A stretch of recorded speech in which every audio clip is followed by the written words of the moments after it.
Saya berada di Amerika Serikat sekitar 25 atau 30 tahun yang lalu ketika seorang rabi berbicara kepada saya tentang Taurat dan Al-Quran.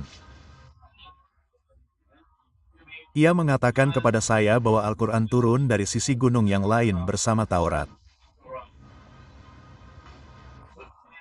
Namun, saat ini Al-Quran dan Taurat berada di meja yang sama. Ini adalah momen bersejarah ketika saya berusia 80-an. Rabi Beck berusia 60-an. Rabi Sofa mungkin berusia 50-an. Jadi, saya dapat menyebut mereka sebagai dua pemuda. Kita memiliki momen bersejarah.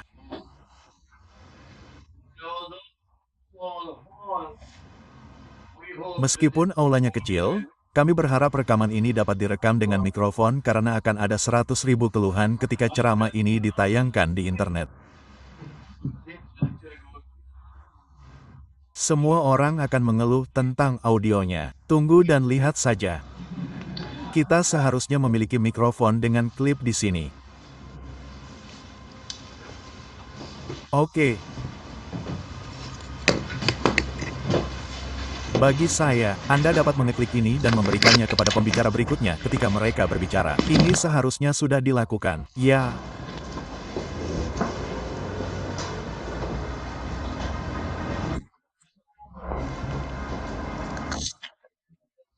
Pada momen kritis dalam sejarah inilah yang dirujuk Al-Quran ketika Al-Quran berbicara tentang waktu historis.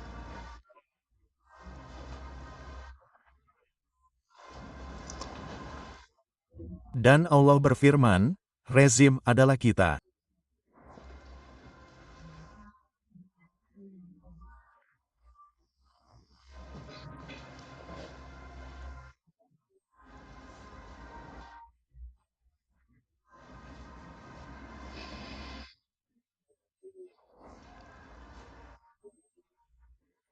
Dan seiring berjalannya waktu, ketika waktu mencapai sore hari dalam sejarah, Allah memperingatkan ketika pergerakan sejarah mencapai sore hari dalam sejarah bahwa seluruh umat manusia akan berada dalam keadaan merugi.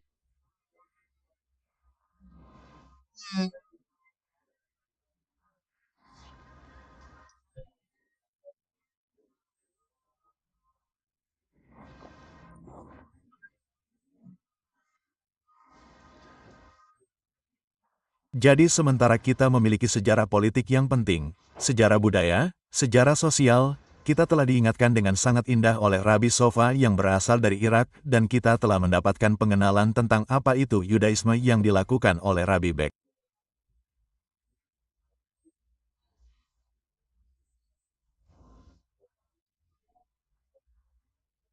Mungkin perlu bagi kita, jika Anda mengizinkan saya, untuk mencoba memperkenalkan dimensi kitab suci pada subjek Yudaisme dan Zionisme.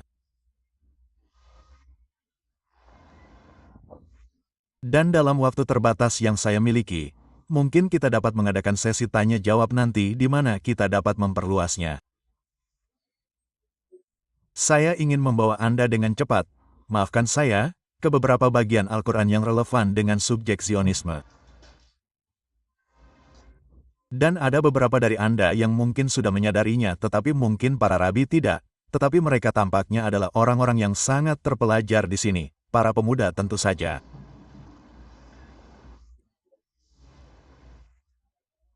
Dan Al-Quran membawa kita kepada Tuan Penindas itu sendiri, Tuan Penindas itu sendiri. Dan dia adalah Fir'aun dalam bahasa Arab. Dan dia menyatakan, Akulah Tuhan yang Maha Tinggi. Dan dia memperbudak sebagaimana kita memiliki perbudakan lagi saat ini.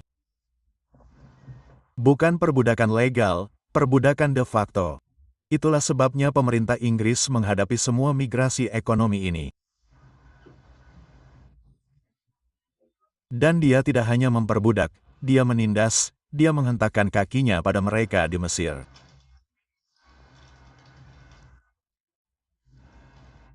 Penindas Fion ini menindas orang-orang yang menyembah satu Tuhan.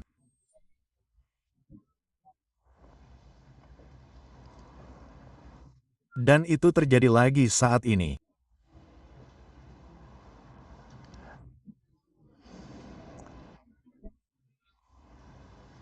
Dan ketika Tuhan Allah menghukumnya dan sebuah mukjizat terjadi dengan singkat di mana tongkat jalanku.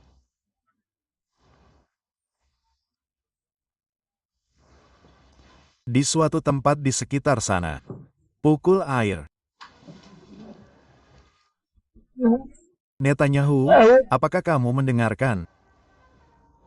Pukul air. Dan kuasa Tuhan Allah menyatakan dirinya sendiri yang bahkan perserikatan bangsa-bangsa tidak dapat dibandingkan dengan kuasanya.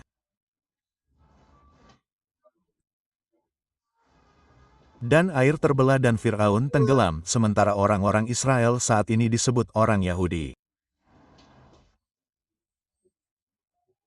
Tetapi kemudian orang-orang Israel dibawa dengan selamat menyeberangi Laut Merah.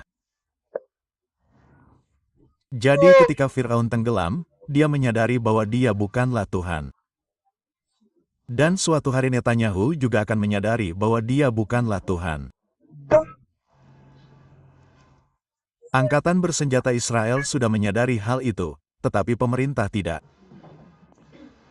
Jadi dia menyatakan di bawah air dan tentu saja CNN tidak ada di sana untuk merekamnya. Jadi kita bergantung pada Al-Quran.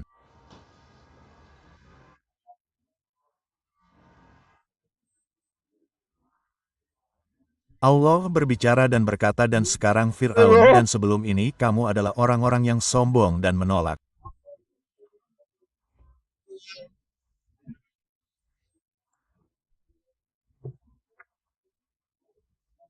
Dan kamu melakukan kepura-puraan di bumi yang sebanding dengan pengkhianatan.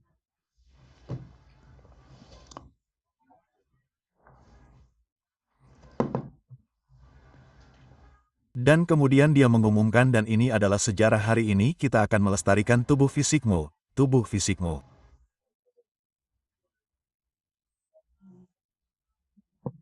Mengapa? Mengapa Tuhan Allah terlebih dahulu melestarikan tubuh fisik penindas, penindas terbesar dari semuanya?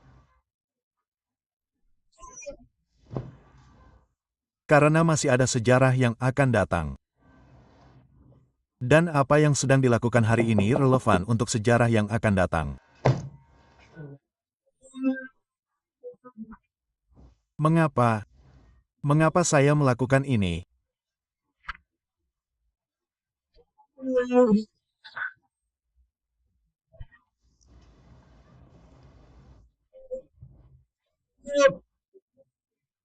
Sehingga ketika tubuh fisikmu ditemukan kembali, ketika muncul kembali dalam sejarah, orang-orang yang akan hidup seperti kamu akan mati seperti kamu mati. Dan Allah tahu yang terbaik. Contohnya, gerakan Zionis ini didirikan pada tanggal yang menyedihkan tahun 1897.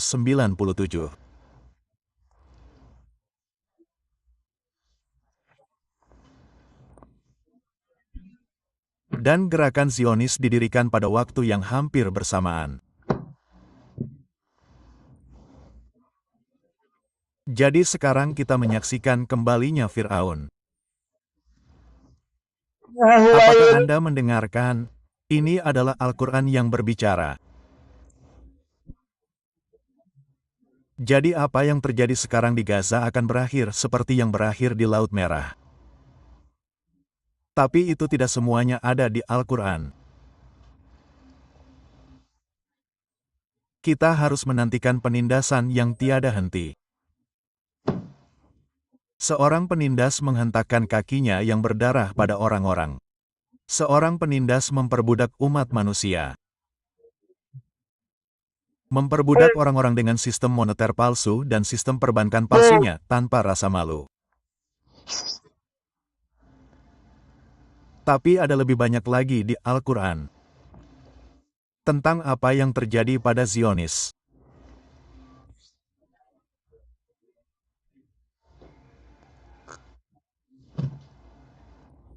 Al-Quran berbicara tentang sebuah kota dan Tuhan Allah menghancurkan kota itu dan Tuhan Allah mengusir penduduk kota itu dan Tuhan Allah melarang mereka.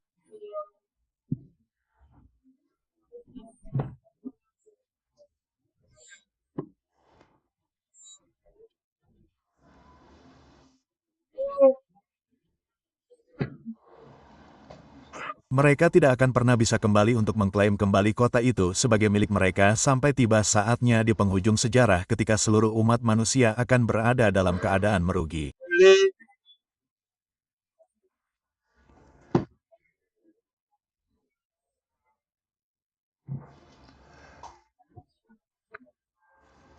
Pada saat itu, Tuhan Allah akan melepaskan Gog dan Magog ke dunia.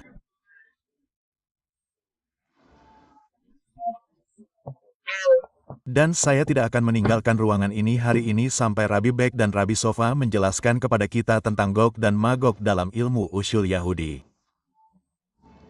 Saya memperingatkan kalian.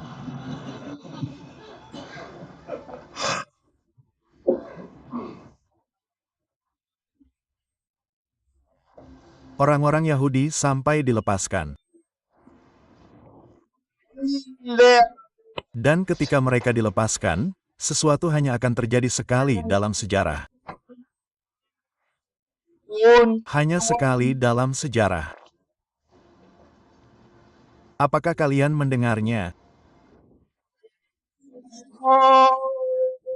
Mereka akan menyebar ke seluruh dunia mereka, dan dengan kekuatan mereka yang tidak dapat dihancurkan karena hanya Tuhan Allah yang dapat menghancurkan Gagen.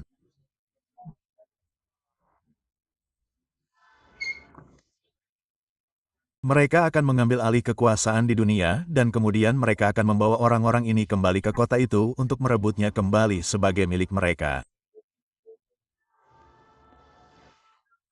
Sekarang ini Imran berbicara 2000 tahun setelah Tuhan Allah mengusirnya. Ini Imran berbicara. Jadi kota manakah itu? Ini dari Al-Quran. Setiap orang Palestina mengetahuinya. Setiap orang Palestina mengetahuinya. Jadi mengapa Palestina tidak tahu kota manakah itu? Apakah karena kebenaran mutlak tidak hanya terletak di Al-Quran?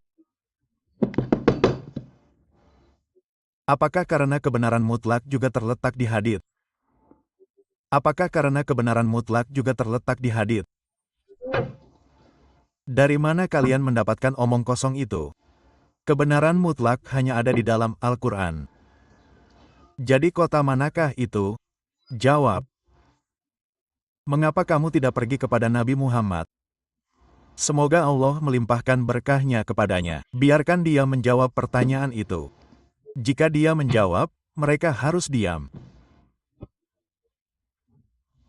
Dan dialah yang mengatakan bahwa Ya'juj dan Ma'juj akan dihancurkan oleh Tuhan Allah sendiri di Yerusalem.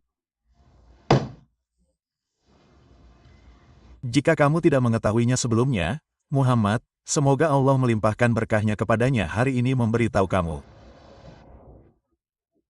Jadi Ya'juj dan Ma'juj adalah suatu kaum yang berhubungan dengan Yerusalem. Jadi kota manakah itu? Jawab, itu adalah Yerusalem.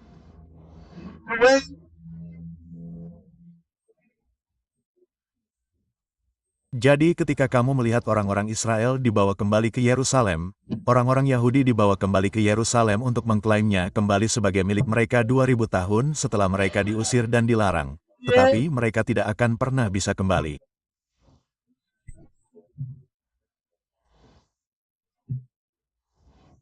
Lalu siapa yang membawa mereka kembali? Jawab Ya'juj dan Ma'juj.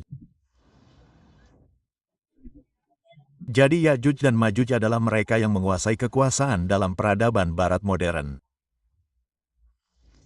Itu adalah kemalanganku.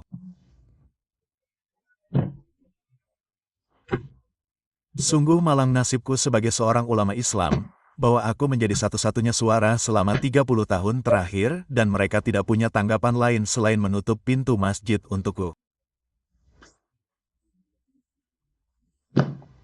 Namun, berkat Muhammad, maksudku, aku punya kesempatan untuk berbicara hari ini di hadapan kedua pemuda ini, kedua rabi, para rabi terpelajar bersamaku.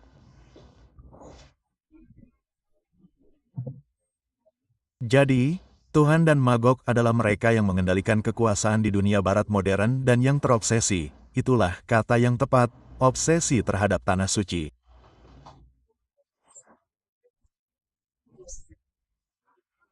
Meskipun mereka mengatakan kita adalah peradaban sekuler, agama dan politik harus dikesampingkan. Namun, mereka tetap terobsesi terhadap tanah suci. Mereka adalah orang-orang yang membebaskan tanah suci bagi orang-orang Yahudi. Mereka adalah orang-orang yang membawa orang-orang Yahudi kembali ke tanah suci dengan cara apapun. Mereka membawa mereka kembali, bahkan jika Anda tidak ingin kembali, Anda harus kembali. Mereka adalah orang-orang yang memulihkan negara Israel palsu di tanah suci.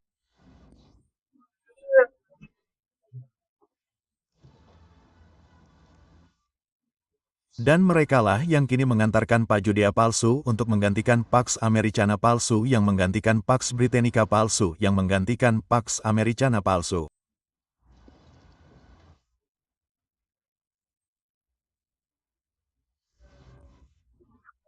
Jadi Anda punya Pax Britannica, Anda punya Pax Americana, Anda punya Pax Judea yang kini mulai terwujud. Saya telah memperkenalkannya dalam waktu terbatas yang saya miliki sebelumnya. Maksud saya, beritahu saya jika ada waktu, tambahkan dimensi kitab suci pada subjek pergerakan dari Yudaisme ke Zionisme.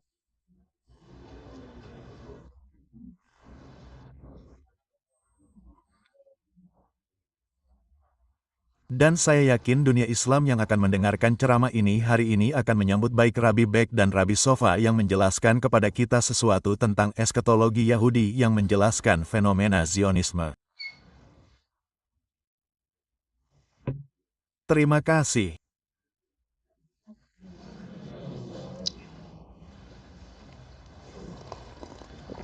Rabbi, sebelum saya naik ke mimbar, apakah Anda ingin menjawab pertanyaan dari Syekh Imran? Oke, bisakah Anda membaca pertanyaannya sedikit lebih sederhana? Saya pikir pertanyaannya adalah pandangan Islam, pandangan Yahudi, pandangan etologis Yahudi tentang Tuhan dari Taurat.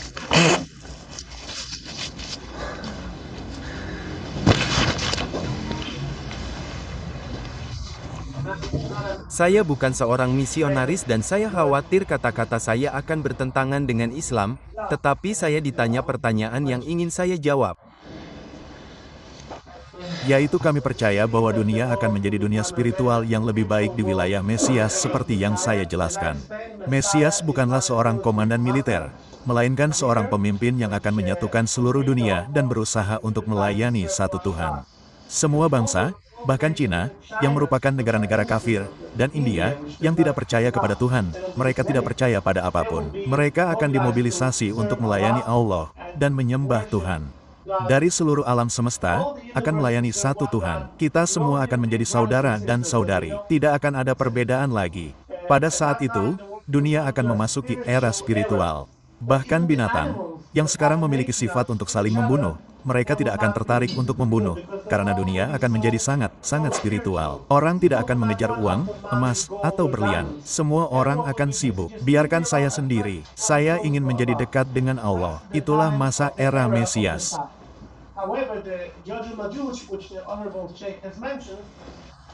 Akan tetapi, Jojumach yang telah disebutkan oleh Syekh yang terhormat di dalam kedua Nabi Zakaria dan disebutkan topik Jojomuj dan Dewa Mughal akan menjadi dua bangsa.